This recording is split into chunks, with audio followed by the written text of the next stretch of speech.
Good evening, everyone, and welcome to another edition of Northshire Live.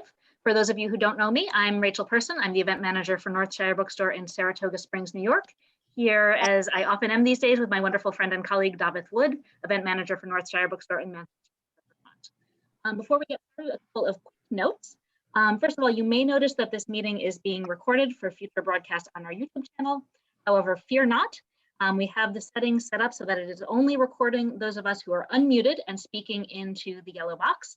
So as long as you stay muted, you will not be picked up on the recording. You will not be part of the YouTube broadcast later on. So you can have your camera on if you wish. In light of that, please use the chat box for any questions that you have. You can type in questions in the chat at any point throughout the evening. Davith and I will store those up and we will pose your questions for you when we get to the audience Q&A at the end of the night. And then last of all, before we get started, a word of thanks. We really appreciate the continued support from all of our customers that has enabled Northshire to get through this crazy year plus that it has been. It hasn't been easy times for independent businesses anywhere and bookstores in particular.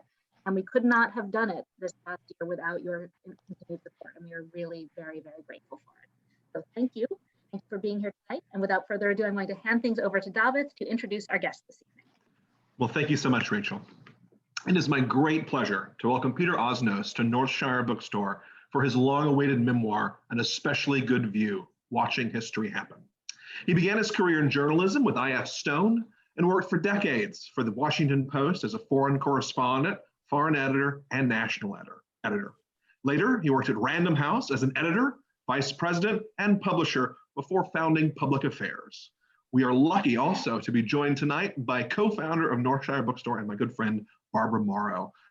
Barbara, Peter, welcome, and please join me in welcoming Peter Osnos to Northshire. Thank you. Thank you. Thank you, David.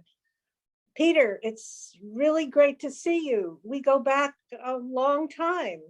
Do indeed. And, we are both longtime survivors of the publishing and bookselling community, and it's wonderful to reconnect with you. I absolutely loved your memoir, An Especially Good View, Watching History Happen. This is the story of your life, of course, but it's also a fascinating history of the times. You say you are a self-proclaimed observer as much as a participant. Can you explain what you mean by that? Well, I will, but first of all, I just want to say, Barbara, that for those of you who are watching this, the Morrows and Northshire, you're just the essence of good bookselling. And there's a reason why I was so eager to get on this Zoom with you folks, because I just wanted to say thank you to Barbara and Ed and the family and all they've done for bookselling. Thank you. The question is, it goes back to the origins of the book. The first thing that happened was I have a grandson, Benjamin, who was 13 maybe at the time, 17 now. And he said, tell me the story of your family in World War II. And I said, well, Ben, it's our family.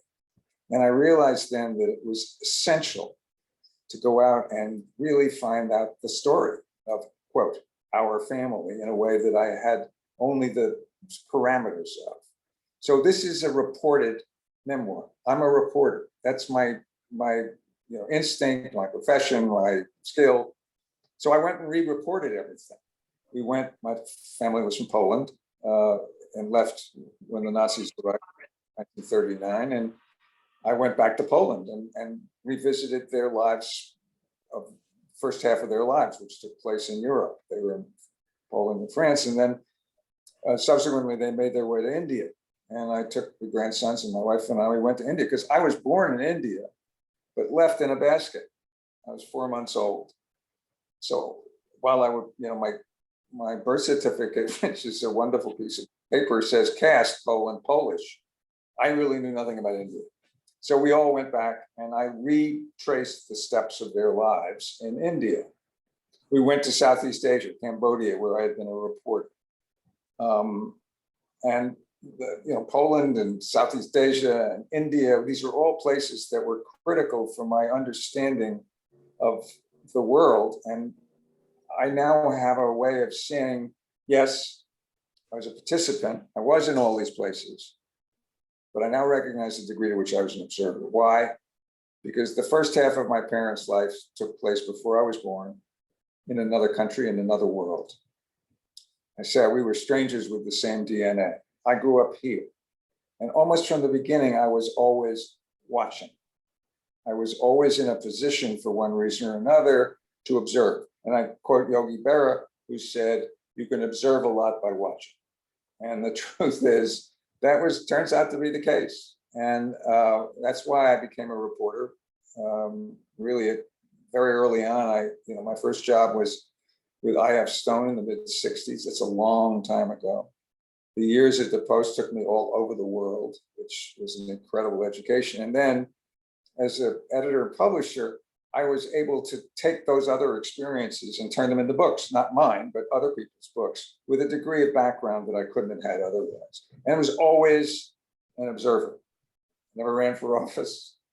And until Public Affairs, I didn't even think of myself as anything other than a reporter. And then I discovered that I was also a shopkeeper. And that became the story of Public Affairs. So these are threads that the benefit of having done this exercise is a degree of understanding that I couldn't have had before of how my life and work had evolved and how I felt about it. And as I say in the early part of the book, I've done a ton of memoirs. I know from memoirs. So I came at this one with a degree of trepidation. What if I didn't like what I found? What if I found a fellow that I really didn't like? Well, that good news is I didn't. But I did come up with some things that I hadn't realized. And one of them is the degree to which I've always been watching. Well, you've touched on a lot of the questions that I actually was going to pose. You spoke of your early life of having been born in India and come over to this country as a child. How would you describe, say, the first 20 years of your life before you got into your career? When I wrote the book, when I finished the first 4 chapters of the book and showed it to my editors, after I said, is anybody really going to care what I did in high school? Do I really list the girlfriends I had? I mean, is that really of any use? And what they persuaded me was to understand who you are, not what you became. You do have to figure out a little bit about how you got there. So yes, I do deal with the 20 years in which I was a child. I went to a public school in New York, and I'm very proud to say that a previous student there was J.D. Salinger. At 14, my parents decided that they couldn't possibly figure out what to do with me in New York City, so I was sent off to a boarding school in Connecticut, Cheshire Academy. And because I had a relative who was a senior professor at Brandeis, and she said, you really ought to come to Brandeis. And since I didn't get into Penn, I went to Brandeis, which was kind of an accident. It was the right place for me at the time. So I had this education. I had a completely, what I call it, in essence, a smooth life after my parents and my brother, who was 12 years older than I was, had a very tough life. Mine was smooth, theirs was tough. But I was able to get enough of an appreciation of things that mattered. In college, for example, I went in 1962, a fellow at Brandeis, a lawyer, took me to Mississippi and 2 other guys for 10 days. And this is right at the beginning of the Civil Rights period, very beginning of the Civil Rights period. And on 10 days in Mississippi in 1962, we met everybody who mattered. Fannie Lou Hamer, Mississippi Democratic Party, Medgar Evers, who was killed a year later. James Meredith, first Black student at Ole Miss. And I asked him when I was there to please write me an article, write me a letter about why he wanted to go to Ole Miss. And he did. And when he went the following fall, my little newspaper at Brandeis had a world exclusive, why James Meredith wants to go to Ole Miss. So I guess my life experiences at that time, I benefited from my parents being able to provide what we needed and their stability and their willingness to get on with it, despite having gone through what they did. And I was formed by American experience of the 50s. The college years were those of the Kennedy era, which was before the 66, 67, 68 period. So we were formed in a period of essentially optimism and social values. And that was really what shaped me. And for those of us, or those who aren't familiar with I.F. Stone, that was one of your first jobs as a journalist. Maybe you could describe a little bit about him. Well, I.F. Stone, Izzy Stone, was what in today's world, even 10 years ago, it might be called a blogger. Today, it's Substack. I mean, whatever it is. Izzy, in the 50s, during the McCarthy era, could no longer get a job as a journalist. And so what he did was start his own weekly called I.F. Stone's Weekly. Started in 1953. He started with 5,000 subscribers. One of them was Albert Einstein. And I like to say that later on, Marilyn Monroe, of all people, bought the subscriptions to every member of Congress. They thought she was that important. Izzy became a major figure in the mid-60s and early 70s in the anti-war civil rights movement. He was a product of what you would now, it's even a term now that's no longer is, was called the New Left, meaning these were not Marxists. He, in fact, went to the Soviet Union and came back and wrote, "This is not a good place run by bad people," but he didn't become an apostate. He didn't become an anti-communist. He really believed in the values that he believed in, to a certain kind of civil rights and social justice and so on. And he hired me as a $100 a week assistant. And Izzy, what he used to do is on Wednesday, the 4-page weekly would be printed, and he and Esther, his wife, would go and put it in the mailboxes. And it had 70,000 subscribers. It was a big deal and had much more resonance than perhaps its numbers would indicate. If anybody is interested in learning more about Izzy, you can go to YouTube, and there's a documentary called I.F. Stone's Weekly, which came out in 1973. Anybody can access it now. And when it came out in 1973, the New York Times, Vincent Canby, film critic of the New York Times, made it one of the 10 best films of the year, which is, he said, it makes me feel the way other people feel about the sound of music. And if you watch that, you can see why he was such a remarkable person. What he did for me was show me a bit about, it was, I was an apprentice. And I learned the hard way how you do some of this stuff. And it was a great experience. And we became, not curiously, but in fact, we stayed very close. And when he died, his family actually asked me to organize memorial services. So Izzy was a pillar, an early pillar, and gave me a belief in journalism that I never lost. And you cite him as one of the 3 mentors in your life, Right. which, yeah. And the another mentor was Ben Bradley, and you migrated from I.F. Stone Weekly to the Washington Post, which where you had a very illustrious career in both overseas and then back in the States. Can you talk a bit about your experience in Vietnam, for example?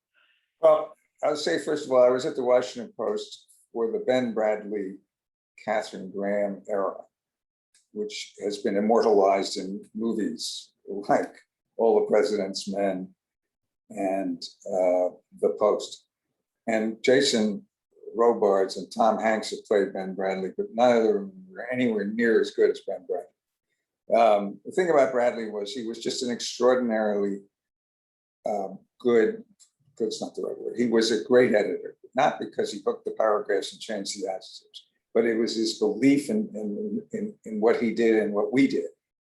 And his belief was that you get the story, make sure the story is right, and you can make a tremendous impact. So when at the age of 26, he called me into his office, 1970, and he said, "Well, Osnos," he didn't say you're doing a good job. He didn't say, remember, Izzy was thought of as anti-war. He didn't say, "What are your views on the war?" He said, "You want to go to Vietnam?" And I said, "Of course. Can I go home and pack?" The fact is, if Ben Bradley sends you to Vietnam, you go. And what was interesting about it is his standard was, I'm going to send people around the world because I believe that they'll get the story. And I believe that they'll do it in a way that I can be Bradley and the paper can be proud of. And that was what it was. Vietnam, when I got there, late in 1970, it was on the downturn of the American period and the beginning of what was called Vietnamization. And one of the really big stories in the 2 years I was there was the really serious crisis in American GI morale. You know, drugs, the political protests. I mean, the morale problems among American GIs were profound in those years because they knew the war was not going anywhere and they couldn't really fathom why they were there. Part of the problem with the United States and Vietnam was we stumbled into the war. It wasn't that we were imperialists necessarily. We were just ignorant. And we believed that we could bring democracy to a part of the world where democracy had no tradition. And that's why the great line about Americans in Vietnam is John Paul Vann, who was one of the colonels, a very smart guy. Bright Shining Lie was the biography of him by Neil Sheehan. And he said, the trouble with the United States and Vietnam was not that we only had 10 years, but that we had 1 year 10 times. That's unfortunately an American characteristic, which is not able to really build on the experience and use it in a meaningful way. So what I saw in Vietnam was a period in which the war was destined to be lost. GIs no longer understood why they were there. But the Vietnamese people, we now know, were extraordinarily resilient. When I've been back to Vietnam twice, and you walk around Vietnam and you say, well, wait, remind me what the war was about. What were we trying to do for these people? Yeah, it's not a democracy. It's not a familiar capitalist society, but it's a very vibrant society. And the unified Vietnam is a formidable force in the world. And you know what? Very few of the people there remember the, quote, American War. Been 50 years at least. And we were just a passing through, didn't know what we were doing, galumphing around. And when we left, they got on with it. So Vietnam was a great experience for me. Well, look, I was a war correspondent. I can always, claim to have been a war correspondent, which in itself is something. But really was formative in my understanding of how things, politics and security and all those things play together in a situation for a great power like the United States, which doesn't know what it's doing. Were you able to say essentially that in the articles that you wrote for the paper? Yeah. I think the thing to understand about journalism in the sense that it was practiced by me and others is we weren't declaiming. I'll give you a perfect example of a story which illustrated what I saw. And there was a U.S. Air Force base in the Mekong Delta, about 1972. And the United States was pulling out of that base, taking everything away, literally everything, except the guard dogs, who they left behind. And after a couple of weeks, the base was now Vietnamese. They saw that the guard dogs were beginning to get a little skinny. And eventually they died. Why? Turned out that the US daily food ration for the dogs was higher than the daily food ration for the Vietnamese who were now at my base. So they starved to death. Now, you don't have to make a polemical point there. It's clear as about what that was about. And that, in a sense, is a small sort of metaphor for the American experience.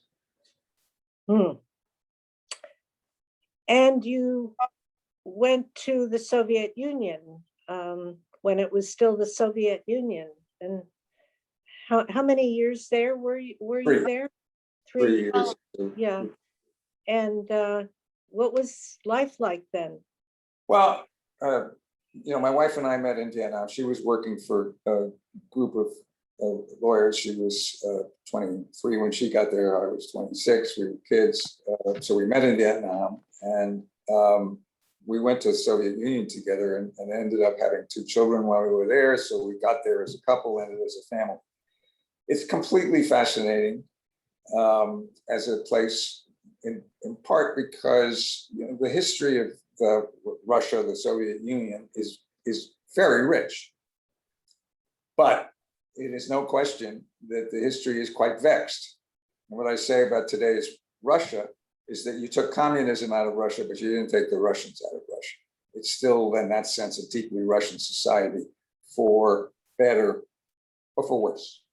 The years we were there was kind of the apex of the Soviet era. There was their influence, they believed in the world was strong, their nuclear power was great.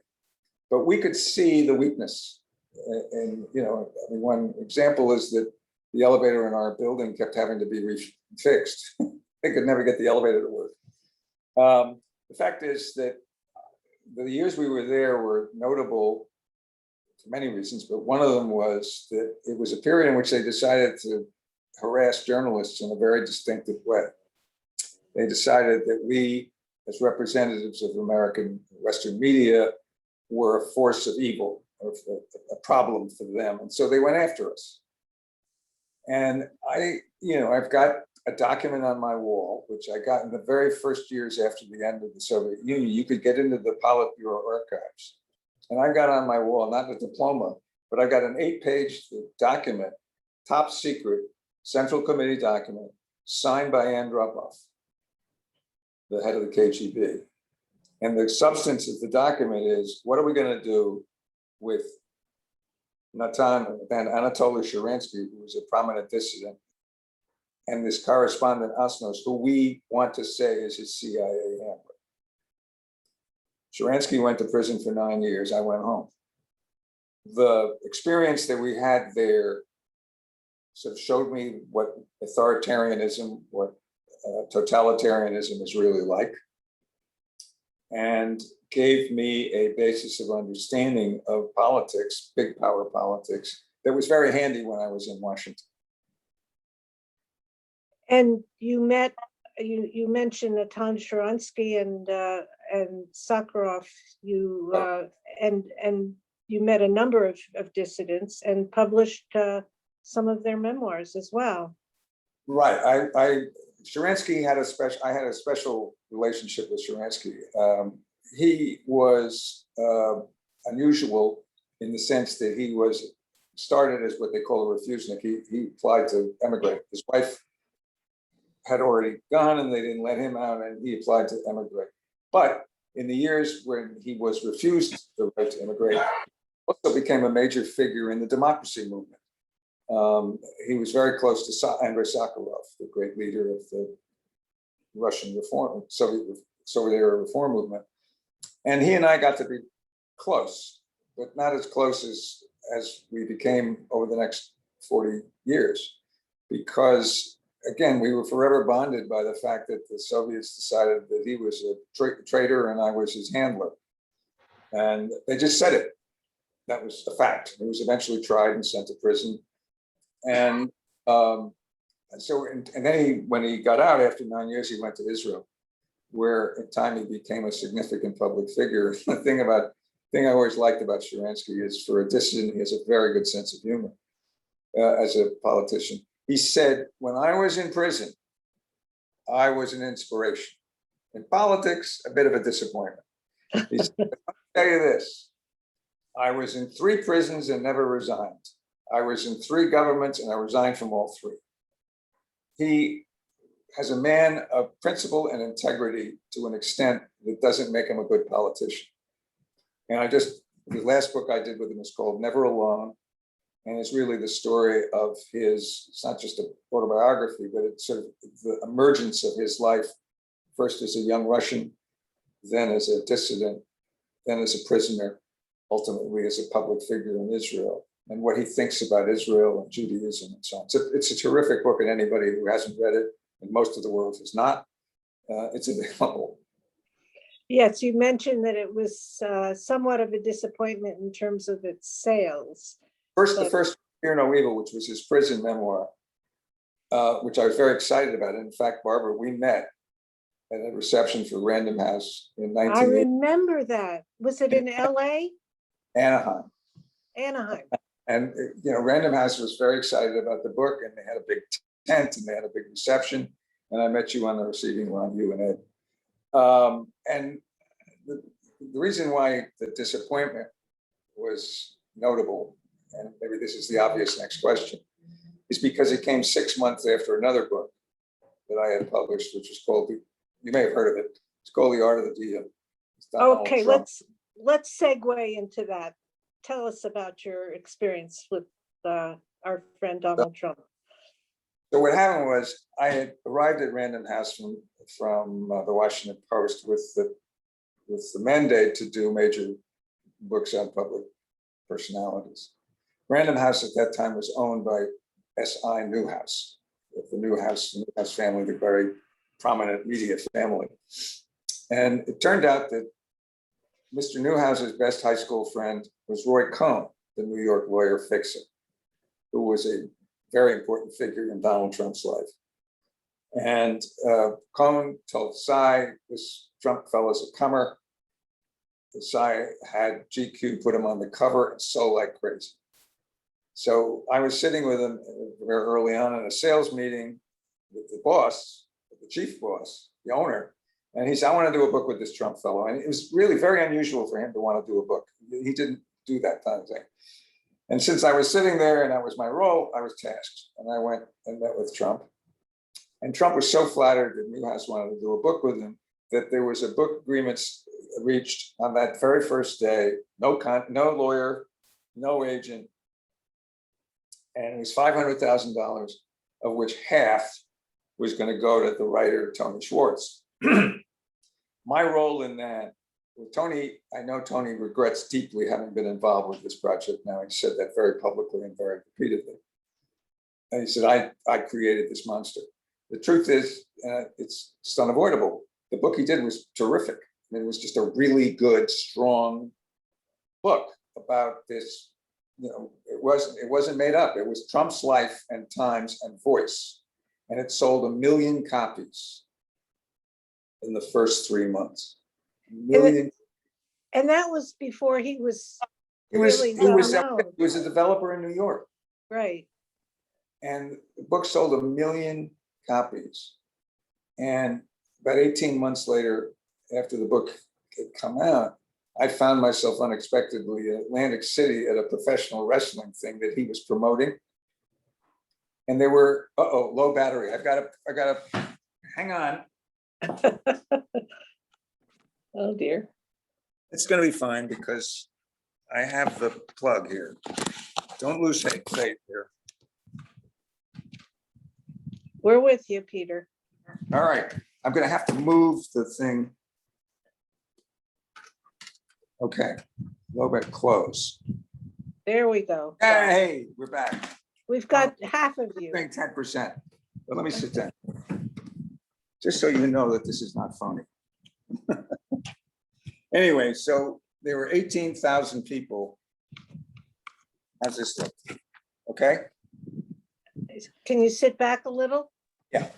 So there are 18,000 people in the Atlantic City arena.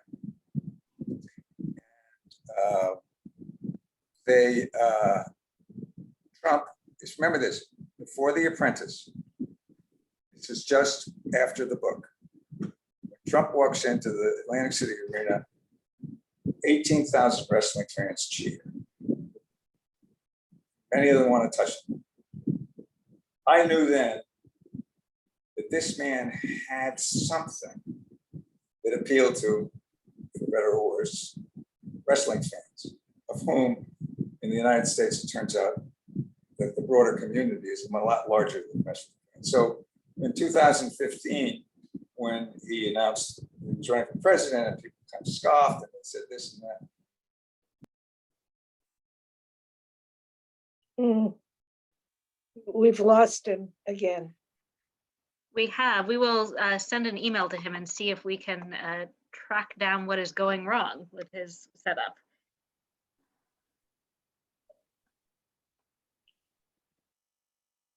Hopefully he can at least join from a different device. And this is a really good story too.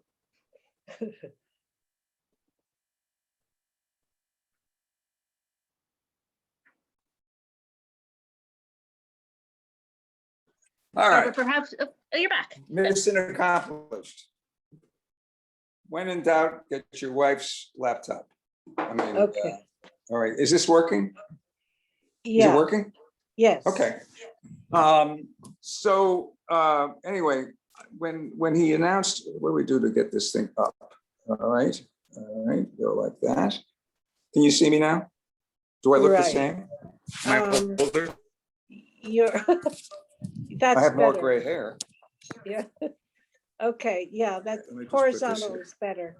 So it turns out that the plug that I thought I had was not very good. Okay. As I was saying, so what I understood was that Donald Trump had a way of reaching an audience, community of people, a world of people that was really quite distinctive.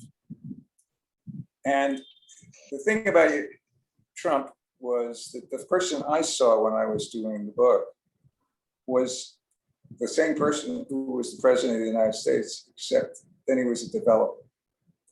Certain things about him were just a fact. Lived over the store. The White House, he lived over the store. Trump Tower, he lived over the store. He didn't smoke. He didn't drink. He doesn't go anywhere. It doesn't have his name on it, except for political rallies. And his only real interest and concern is himself.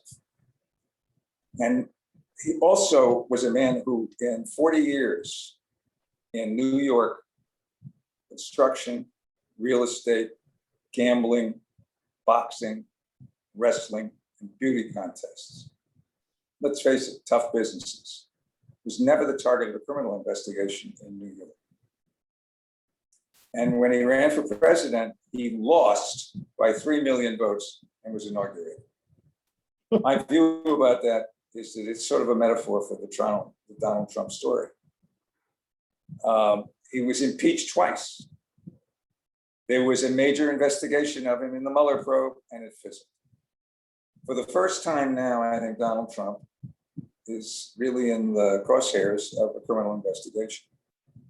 But do not underestimate him. I think one of the really biggest mistakes in modern American politics was thinking when he announced in 2015 that he didn't have a chance. And having worked with him for the 5 years I did on 2 books, I knew that this was a more formidable character than people understood. And was concerned. People would say, you worry about it because I don't want to. And I don't want to get in too deeply into the, my feelings about Trump because I think they're clear.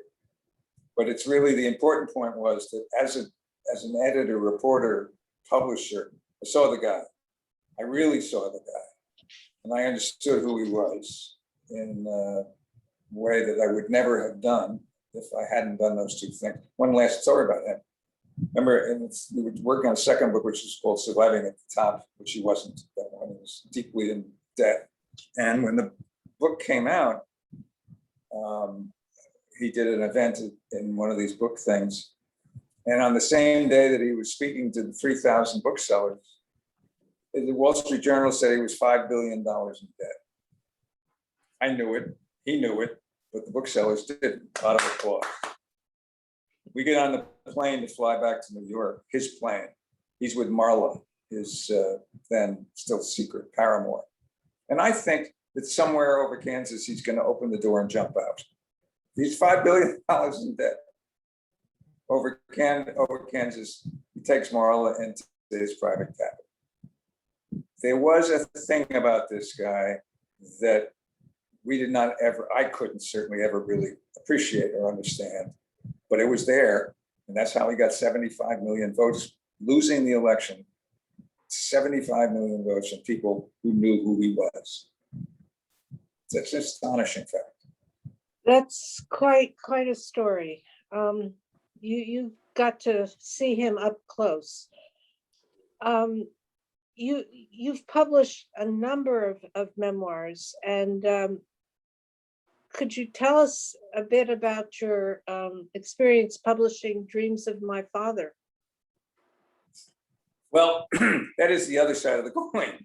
Exactly. What happened was, it's long since been forgotten, but Barack was the first, with a person of color, African American, to be the president of the Harvard Law Review.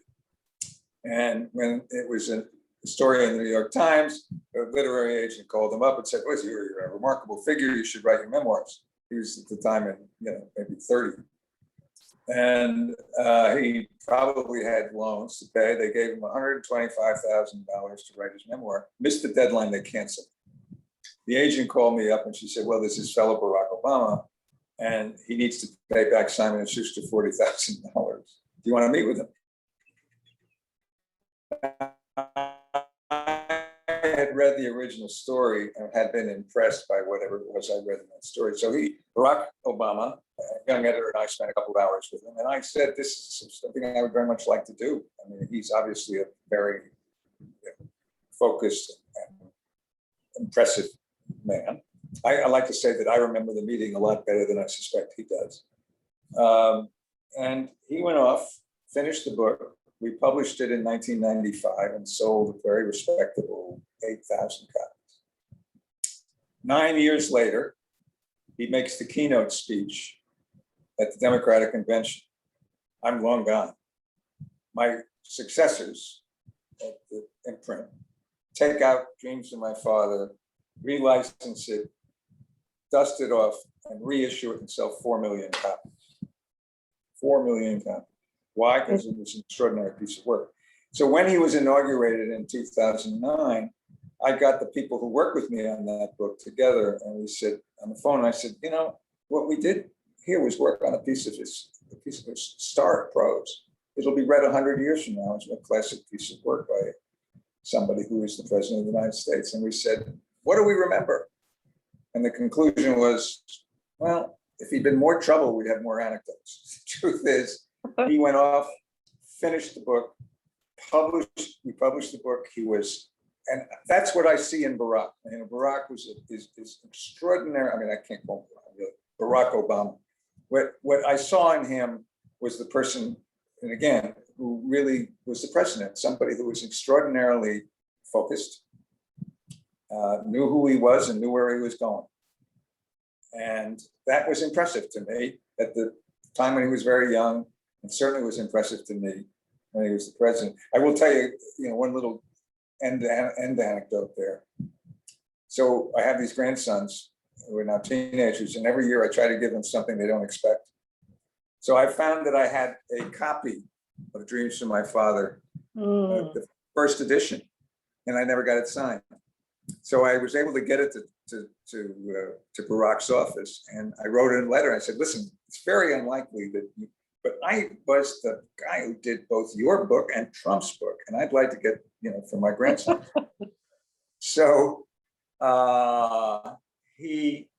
next thing I know, I don't tell anybody, next thing I know, we get the books back, and he signed it to the grandsons, Dream Big Dreams, and so on, and writes at the bottom, "Your grandfather helped publish this book."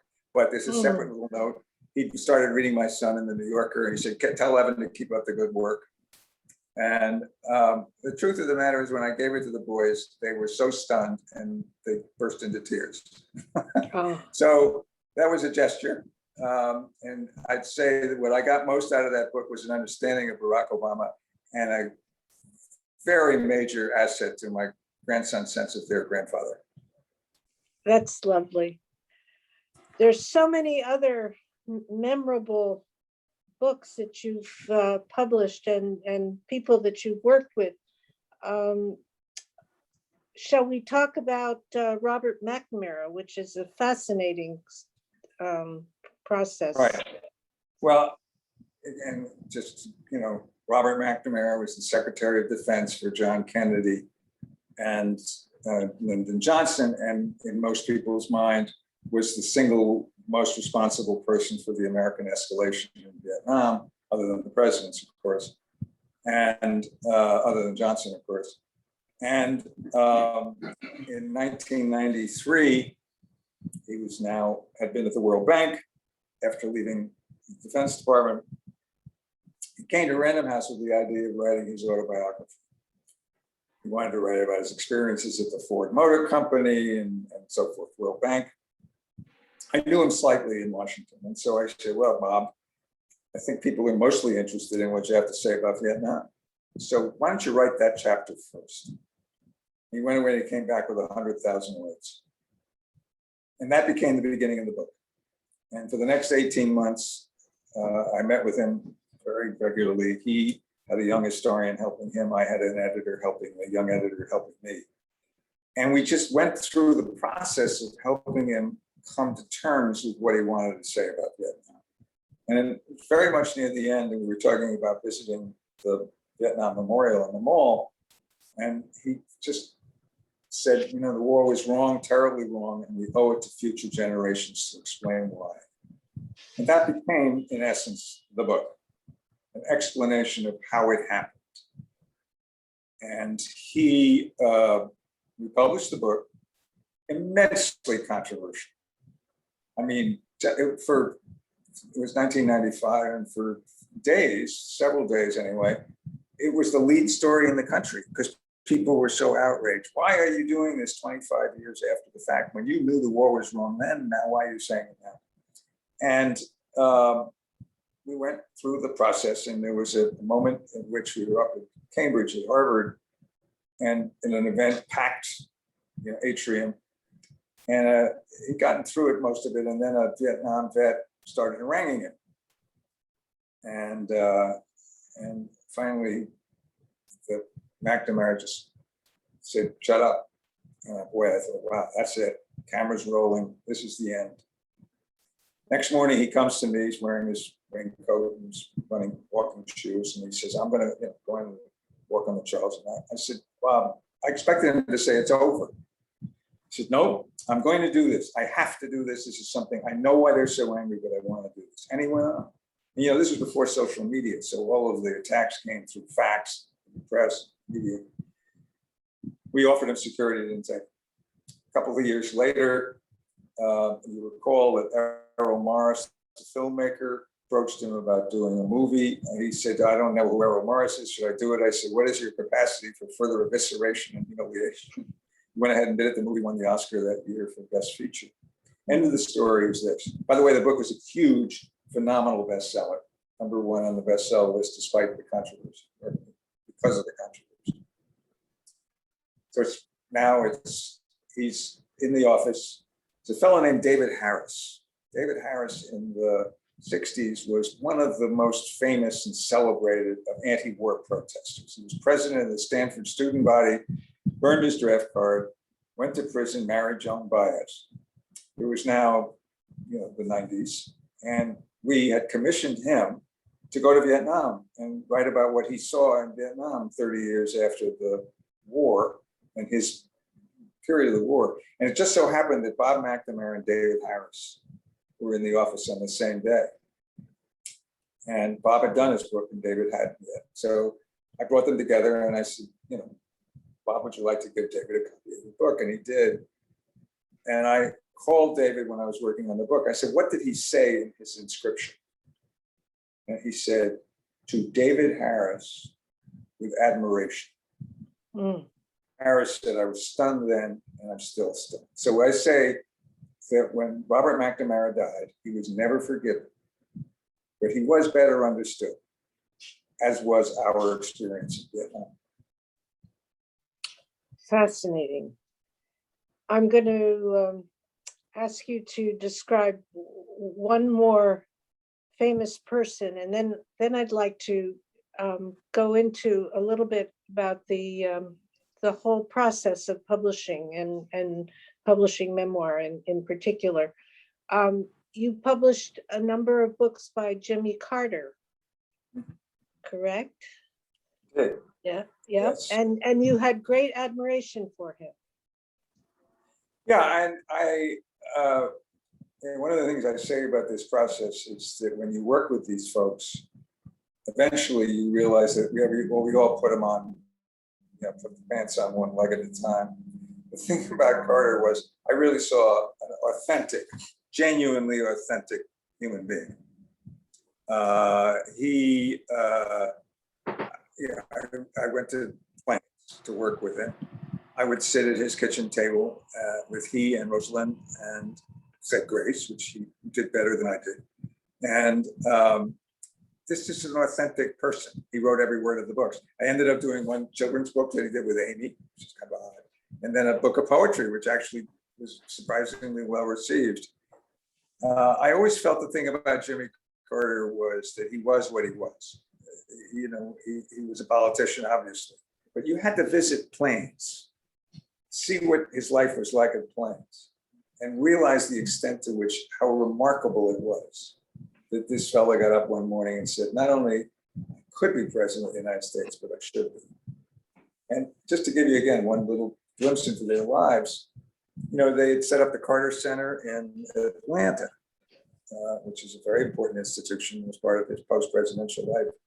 And when I went to visit them in the Carter Center in the early years, this would have been in the 86, 7, they still pulled out a Murphy bed at night to get into.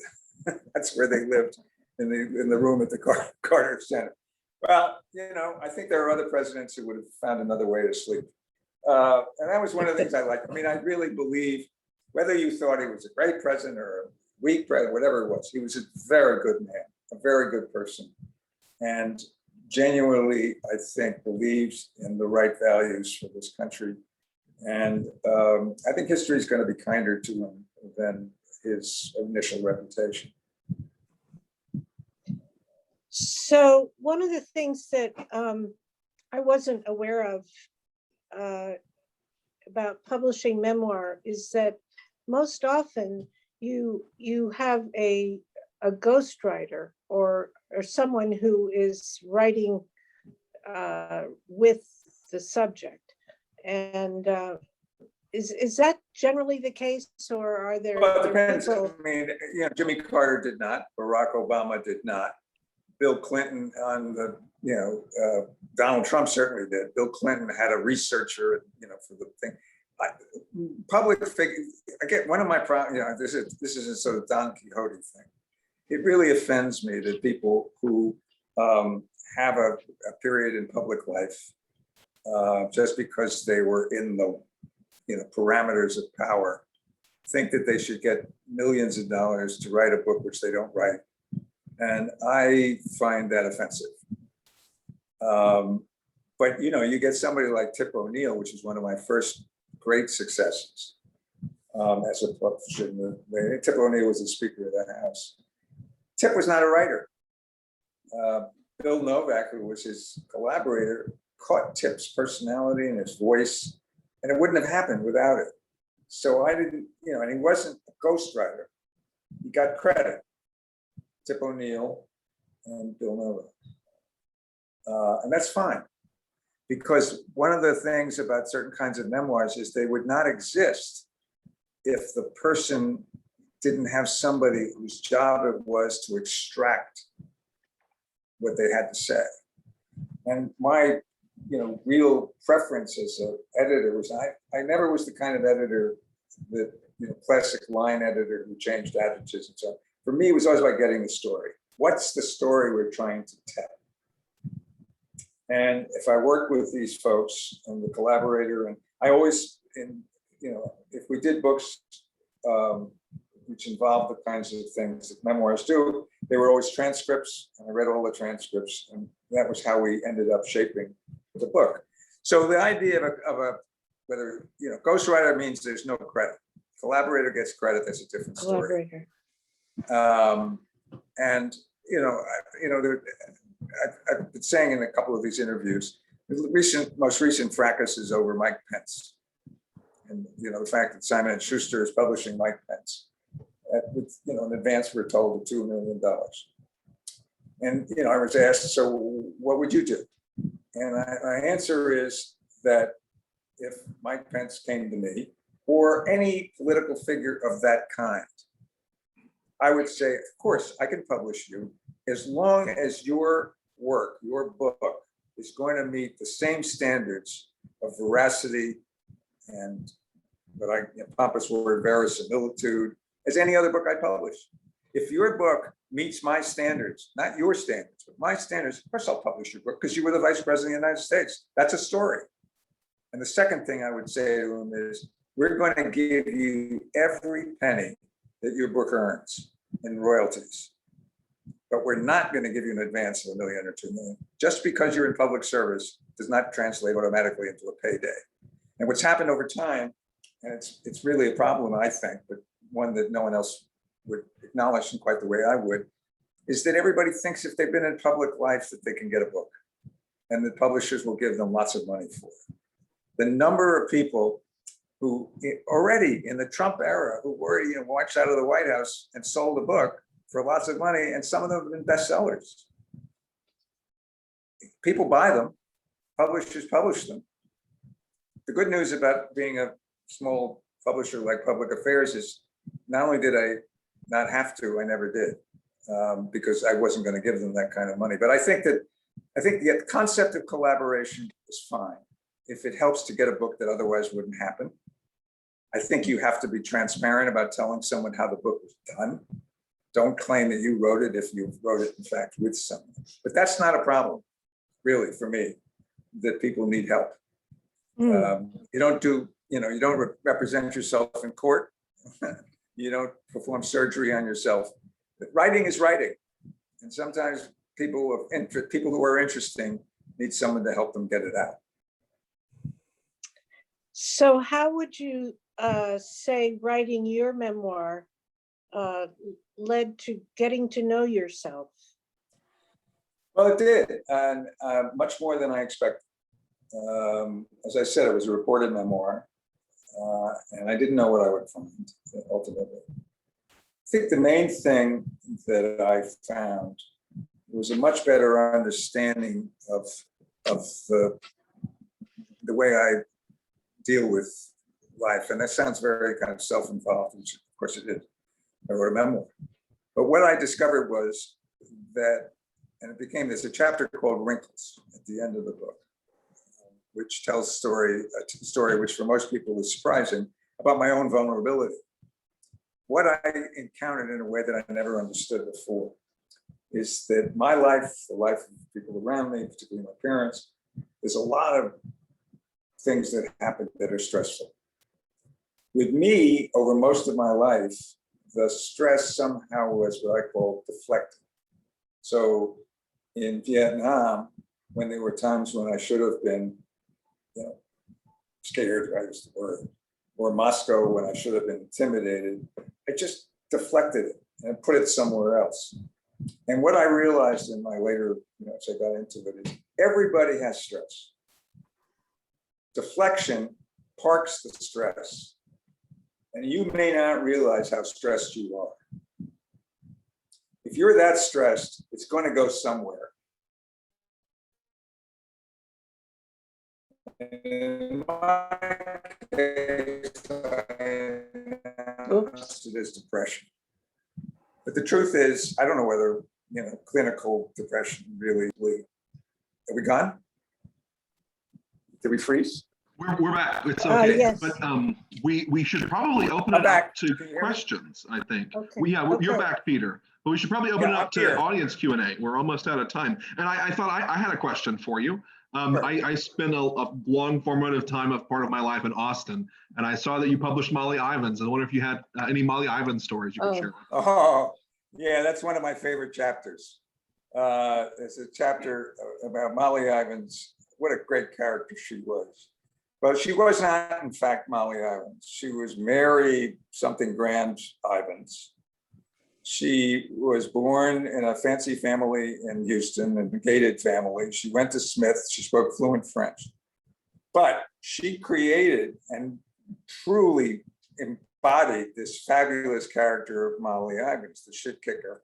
And probably the best writer about Texas politics that we've ever had and ever will have. And so they came to me, and said she wanted to write a book about the Texas legislature, and which she thought was a particularly zany place. And her agent said, well, but, you know, she's also written columns. Why don't you publish a collection of her columns? And, you know, you have a collection of columns. What I didn't know is that Molly at that time was a columnist for the Dallas Times Herald, but she also wrote for The Nation, The Progressive, Mother Jones, and so on. So we published a collection which was called Molly Ivins Can't Say That, Can She? And it turned into a 6-month bestseller. Completely unexpected.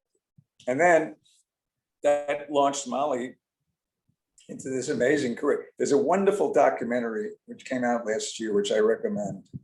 And I've forgotten what it's called, but it's a Molly Ivins documentary, and I'm sure it's available on Netflix or someplace. And it tells the story of Molly, of this, what you don't realize the extent to which she embodied a persona that she created. It wasn't that she was phony, she really was that person, but it wasn't where she started. And towards the end of her life, it is said that, you know, Molly was a formidable character, a very big woman, big. She lost her job at the New York Times, it is said, because she's very proud of the obituary she wrote about Elvis Presley. That was but also because she used the term gang pluck in describing a chicken festival. And they called her and said, we don't use terms like that at the New York Times. Anyway, Molly was a great character. I never confused my relationship with her with friendship. I was the editor who came down from New York. We got along extremely well. But Molly was very careful about who she chose to be really friendly with. I think her closest friend was Ann Richards, the wonderful governor of Texas, another great character. By the way, she never wrote the book about the legislature. And when she came back from her leave of absence after spending a year supposedly writing the book, she wore a t-shirt, black t-shirt with white letters, don't ask about the effing book. It never got done. Anybody else?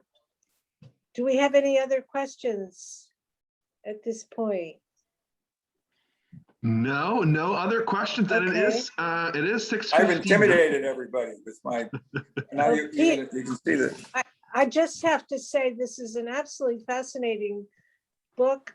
We've only scratched the surface of the many different people you came in contact with over your career, and fascinating topics that you published. And I just think that it's really a sweeping history of the years that you were in publishing and journalism. And I recommend it to everyone who is interested in these times. And I just want to say once again that all of the people watching this should know how lucky they are to have Northshire Books, whether it's in Manchester or Saratoga. What we all learned is that the great bookstores are such an enormous, and I don't know if this is inaugural, that's true, that, you know, they're such a wonderful community asset. And one of the things I've come to realize is that we identify with the bookstore in our neighborhood, whether in Washington's Politics and Prose or in the areas where you are. I'm a Politics and Prose or Northshire customer in the same way as I'm an NPR listener or I'm a New Yorker reader. It's part of who we are. It's one of the strengths of independent bookselling. And I've been involved with it a long time. And I will tell you that it's a great asset to the country. Well, thank you. Thank you, Peter. Morrow, thank you for your, you know what they say, thank you for your service. But that's not what I really mean. Wonderful being with you. And thank you very much. And I'm sorry about the tech, but I think we got through it, didn't we? We got through it. Yes. Yeah. All right. Very little Zoom awkwardness. Peter, Barb, thank you so much. What a fascinating evening it's been. Have a great evening, everyone, and see you in another Northshire Live soon. Okay. Thank you. Bye-bye. Bye.